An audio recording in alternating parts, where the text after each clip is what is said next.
Hello everyone. आज के इस लेक्चर में हम अपने आईटीसी के बेसिक कॉन्सेप्ट की कंटिन्यूएशन के अंदर जो है वो कवर करेंगे अरिथमेटिक कॉन्सेप्ट्स। ठीक है, जिसमें हम जो है सी आउट को ही यूज़ करेंगे। सी आउट की स्टेटमेंट जो हमने लास्ट लेक्चर में कवर की थी उसी को कंटिन्यू करेंगे कि हमने अगर नंबर जिन्हें हम कॉन्स्टेंट्स कहते हैं वो अगर स्क्रीन पे प्रिंट करना हो तो वो किस तरह करेंगे। और इसी के अलावा हम जो है वो अरिथमेटिक ऑपरेशंस की एग्जांपल कुछ देखते हैं। ठीक है, उसके अलावा कि अरिथमेटिक एक्सप्रेशंस वगैरह किस तरह हम लिखे जाते हैं, उसमें ऑपरेटर प्रेसिडेंस क्या होती है और उसकी वैल्यूएशन के बाद आउटपुट किस तरह आता है। ये सारी चीज़ें हम आज की स्लाइड्स में, आज की वीडियो में कवर अप करेंगे। So let's look at an example. ये हमारे पास जो पहला कोड है इसमें हम देखेंगे कि सबसे पहले तो वही जो हमने लास्ट लेक्चर में कवर किया था कि आईओ स्ट्रीम की जो हेडर फाइल है वो इंक्लूड की जाती है प्री प्रोसेसिंग के लिए। Then namespace S T D के ग्रुप को जो है वो लोड कर लिया जाता है कंपाइलर में। उसके बाद मेन का फंक्शन स्टार्ट हुआ। मेन के फंक्शन के बाद हमारे पास सी आउट आया, हेलो वर्ल्ड डबल कोटेशन में हमने दिया हुआ है और साथ में full stop, hello world full stop. तो ये चीज़ जो है हमारी स्क्रीन पे आउटपुट आनी चाहिए सी आउट की वजह से। ठीक हो गया। उसके बाद लाइन नंबर 6 आप देखेंगे कि हमने जो है वो कमेंट की हुई है, सिंगल लाइन कमेंट की हुई है, विच मीन्स के कंपाइलर के लिए लाइन नंबर 6 हिडन है। इसको हम नेक्स्ट जो देखेंगे तो हम लाइन नंबर 5 को कमेंट कर देंगे। अभी हम ये चेक करना चाहते हैं कि लाइन नंबर 5 चलाएंगे हम तो हमारा प्रोग्राम किस तरह बिहेव करेगा, आउटपुट किस तरह का आएगा। लाइन नंबर 6 को हम अभी सिर्फ कमेंट करके रखा हुआ कि हम इसे अभी नहीं देख रहे। लाइन नंबर 7 में हमने एक कमांड लिखी है, फंक्शन लिखा है सिस्टम पॉज। ये सी प्लस प्लस की कमांड है, सिस्टम और राउंड ब्रैकेट के अंदर डबल कोटेशन के अंदर पॉज। ये स्क्रीन को होल्ड करने के काम आता है कि जब आपकी एक्जी फाइल ओपन हो जाए तो ओपन होने के बाद वो पूरी एग्जीक्यूट होने के बाद बंद ना हो, होल्ड करे, ताकि आपके किसी की प्रेस तक होल्ड करने के लिए हम ये इस्तेमाल करते हैं। फिर हमारे पास है रिटर्न का फंक्शन, रिटर्न ज़ीरो। रिटर्न जो है वो हमारे पास इंट की वजह से हमें लगाना पड़ा क्योंकि मेन के अंदर हमारा रिटर्न टाइप इंट है, तो रिटर्न भी हमें लिखना पड़ेगा और ज़ीरो हमारी इंटीजर वैल्यू जो हम रिटर्न कर रहे हैं। तो जब ये प्रोग्राम हम कंपाइल करेंगे अपने विजुअल स्टूडियो के ऊपर तो हमारे पास आउटपुट आएगा hello world full stop. Hello world full stop तो हमारे पास आउटपुट आ गया। ठीक है जी। और ये प्रेस एनी की टू कंटिन्यू जो है ये क्या है, ये हमारे पास इस सिस्टम पॉज की वजह से आया कि यहाँ पे उसने होल्ड कर लिया इस एक्जी फाइल को जो आपके डिस्प्ले पे आ रही है। ठीक है। नेक्स्ट हमने क्या किया कि हमने लाइन नंबर 5 को कमेंट कर दिया, लाइन नंबर 5 को कमेंट कर दिया और लाइन नंबर 6 को जो है वो हमने जो है वो कमेंट हटा दिया। अब कंपाइलर के लिए लाइन नंबर 5 इनविजिबल है और लाइन नंबर 6 जो है वो उसको एग्जीक्यूट करेगा। जब लाइन नंबर 6 एग्जीक्यूट होगी तो क्या करेंगे कि हमारे पास अब लाइन नंबर 6 में हम दो चीज़ें डाली हुई हैं। हमने लिखा है हेलो वर्ल्ड और एंड एल यानी कि एंड लाइन। तो हेलो वर्ल्ड स्क्रीन पे प्रिंट होना चाहिए और एंड लाइन से भी प्रिंट होना चाहिए। तो उससे क्या होगा, इसके प्रिंट होने से एंड लाइन के एग्जीक्यूशन से हमारा जो कर्सर है वो नेक्स्ट लाइन पे प्रिंट हो जाता है। यानी कि पहले उसने स्क्रीन पे हेलो वर्ल्ड प्रिंट किया, हेलो वर्ल्ड प्रिंट करने के बाद वो नेक्स्ट लाइन पे आया और नेक्स्ट लाइन पे आने के बाद उसने सिस्टम पॉज की वजह से प्रेस एनी की टू कंटिन्यू बोल रहा है हमें, वो उसने एग्जीक्यूट किया। तब आप देख सकते हैं कि सिर्फ एंड लाइन लगाने से, नेक्स्ट लाइन पे जाने से आपके आउटपुट के ऊपर क्या फ़र्क पड़ रहा है। अभी हमने कुछ चीज़ें देखी, हम उनको चेकआउट करते हैं। कमेंट्स को सबसे पहले देखते हैं। कमेंट्स हमारे पास सिंगल लाइन कमेंट हम यूज़ करते आ रहे हैं जिसके लिए हम 2 फॉरवर्ड स्लैश यूज़ करते हैं। 2 फॉरवर्ड स्लैश एक एक लाइन कमेंट करने के लिए। लेकिन अगर हम एक से ज़्यादा लाइन कमेंट्स में डालना चाहें, हमको इन्फॉर्मेशन ऐसी हो, कोई डेफिनेशन हो जो हमारे पास एक लाइन से ज़्यादा में जा रही है, तो हम क्या कर सकते हैं। हम ये कर सकते हैं कि एक तरीका तो ये है कि हर लाइन से पहले डबल फॉरवर्ड स्लैश लगा दें और दूसरा तरीका ये है कि हम फॉरवर्ड स्लैश स्टैरिक और स्टैरिक फॉरवर्ड स्लैश, ये इन दोनों के बीच में वो सारा टेक्स्ट लिखते हैं। यानी कि अगर हमारे पास 10 लाइनें हैं तो उन 10 लाइनों के सबसे पहले उन 10 लाइनों के स्टार्ट में हम लिखेंगे फॉरवर्ड स्लैश स्टैरिक और 10 लाइनें ख़त्म होने के बाद हम लिखेंगे स्टैटिक फॉरवर्ड स्लैश। तो हमारा कंपाइलर के लिए ये सारी लाइनें जो है वो क्या हो जाएंगी, मल्टी लाइन कमेंट में आ जाएंगी और ये इनविजिबल हो जाएंगी। Then we have keywords. Keywords हमारे पास ऐसे फंक्शंस, ऐसी कमांड्स होती हैं, कीवर्ड्स ऐसी कमांड्स होती हैं कंपाइलर को, जो कंपाइलर के अंदर बिल्ट इन होती हैं, यानी कि कंपाइलर को उसके लिए हेडर फाइल की ज़रूरत नहीं होती। इनको हम बहुत सारी कीवर्ड सी प्लस प्लस के अंदर इस्तेमाल होते हैं, जिसमें से कुछ यहाँ पे लिखे हुए हैं। इंटीजर हो गया, फ्लोट हो गया, डबल हो गया, कैरेक्टर हो गया, कांस्टेंट हो गया, वॉइड हो गया, रिटर्न हो गया। ठीक है, ये सारे हम कुछ हैं नहीं, और इसके अलावा और भी बहुत सारे हैं जो हम जैसे जैसे करते जाएंगे हमें पता लगता जाएगा। Then we have identifiers. Identifiers हमारे पास क्या होते हैं? आइडेंटिफायर्स हमारे पास हो सकते हैं वेरिएबल्स होते हैं, कॉन्स्टेंट्स होते हैं और फंक्शंस होते हैं। कॉन्स्टेंट्स कैन बी लाइक 2, 3, 4, ये कॉन्स्टेंट्स हैं। वेरिएबल्स हम आगे जाके देखेंगे। Variables basically is a storage box provided by programming, कि जिसके अंदर आप चीज़ें स्टोर करते हैं, अपने इंटीजर्स को, कैरेक्टर्स को, स्ट्रिंग्स को एंड सो ऑन। तो वो हम इसको डिटेल में देखेंगे फ्यूचर अपनी वीडियोस के अंदर।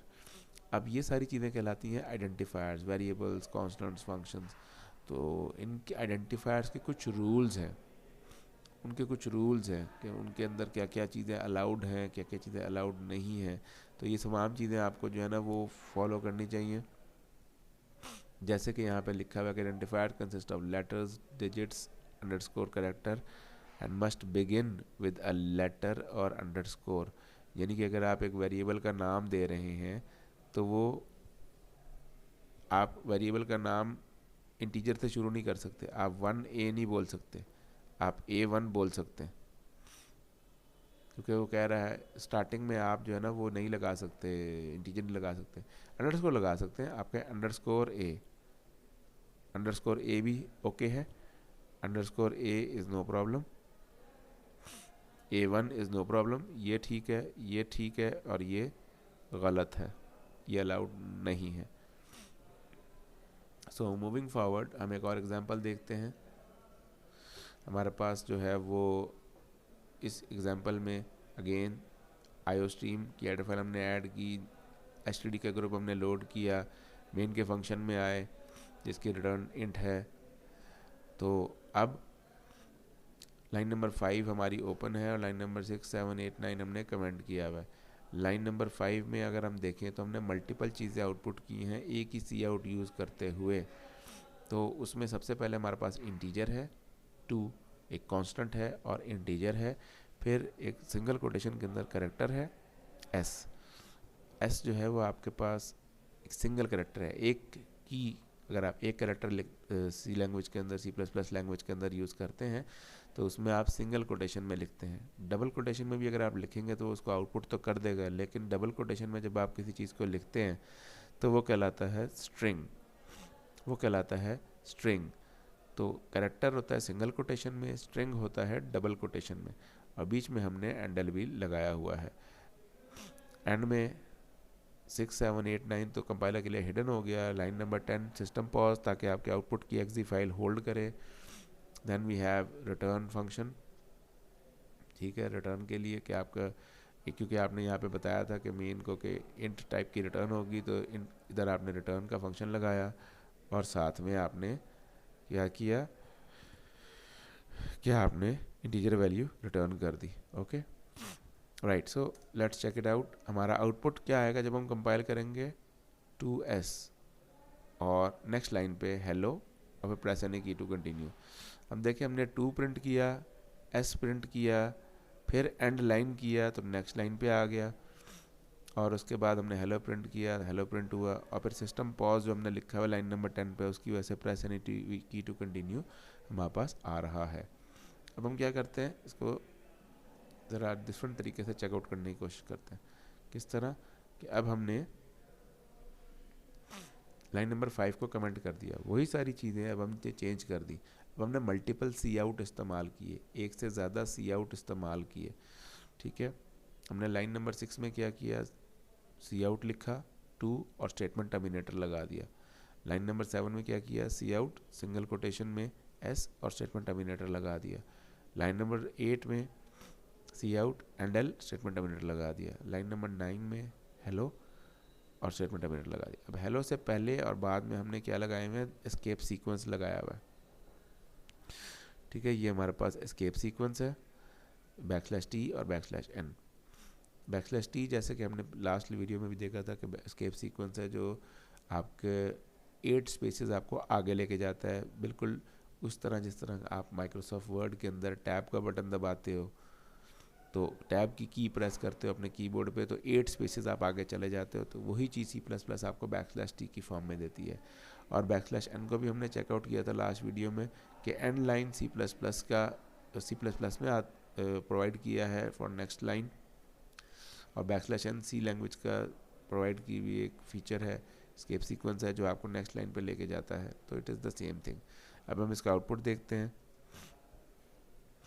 अब हमने देखा कि अब आउटपुट पे क्या फ़र्क पड़ा कि 2s तो बिल्कुल वैसे ही प्रिंट हुआ जैसे ऊपर प्रिंट हो रहा था, एंड एल भी वैसे ही प्रिंट हुआ, और हेलो भी प्रिंट तो वैसे ही हुआ है। फ़र्क सिर्फ ये है कि अब हमने इस पर \t और \n ऐड कर दिया हुआ है, तो वो \t की वजह से वो यहाँ पे 8 स्पेसेस आगे आया, फिर उसने हेलो को प्रिंट किया, और फिर \n की वजह से न्यू लाइन पे आपके पास प्रेस एनी की कंटिन्यू आया, राइट।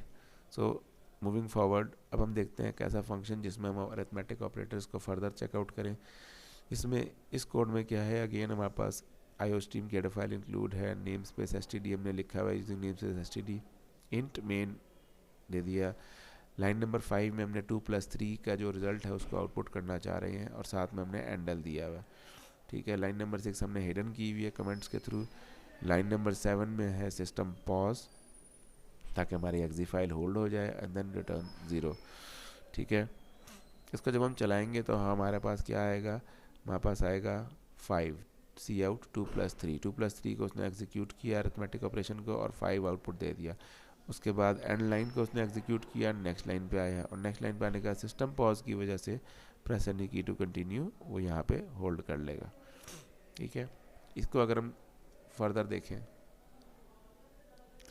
तो हमने लाइन नंबर 5 को कमेंट किया, और लाइन नंबर 6 के ऊपर हमने क्या किया, मल्टीपल ऑपरेटर्स को ऐड कर दिया, 2+3 इंटू 4 डिवाइडेड बाय 2। यहाँ पे हम बात कर रहे हैं प्रेसिडेंस की, कि अब वो किसको पहले परफॉर्म करेगा, पहले 2+3 करेगा कि पहले 3/4 करेगा कि 4/2 करेगा। जिस तरह मैथ्स में आपके पास होता है बॉड मास, यानी कि bracket of division, multiplication, addition, subtraction, तो इसी तरह आपके पास C++ में भी रूल्स फॉलो होते हैं, उसको हम कहते हैं प्रेसिडेंस, ऑपरेटर प्रेसिडेंस। अब C++ की ऑपरेटर प्रेसिडेंस की अगर हम बात करें तो देयर आर मैनी ऑपरेटर्स। तो उसमें आपके पास हम फिलहाल अगर हम मैथमेटिकल या अरिथमेटिक ऑपरेटर्स की बात करें तो स्टैरिक की और डिवाइड की ऑपरेटर प्रेसिडेंस सेम है, बट लिमिट ये है कि इसको लेफ़्ट टू राइट एग्जीक्यूशन होगी, लेफ़्ट टू राइट एग्जीक्यूशन होनी चाहिए इन दिस डायरेक्शन। अगर उस एक ही लाइन में लिखे हुए तो लेफ़्ट टू राइट एग्जीक्यूशन होनी चाहिए। इसका एक पूरा चार्ट है जो हम आपको जो फ्यूचर वीडियोस के अंदर हम फर्दर डिटेल्स में देखेंगे तो और उसको और हमें क्लियर होगा। और फिर आएगा प्लस, यानी कि अगर हम इसको लिखना चाहें तो हमारे पास प्लस की प्रायोरिटी, प्लस और माइनस की प्रायोरिटी लो है, और मल्टीप्लाई और डिवाइड की प्रायोरिटी हाई है। ठीक है, प्रायोरिटी या प्रेसिडेंस ये हाई है। तो सबसे पहले क्या होगा, 3/4 डिवाइडेड बाय 2, 3 4 ज़ा 12, 12 डिवाइडेड बाय 2 6 प्लस 2 12, 6 + 2 इज़ 8। तो 8 हमारे पास आउटपुट पे आना चाहिए है।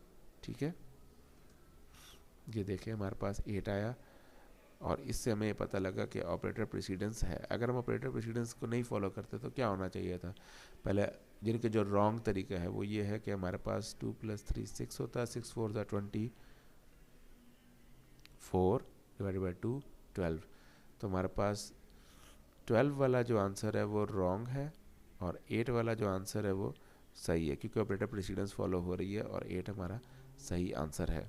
ठीक है, So this is about operator precedence and some arithmetic operations.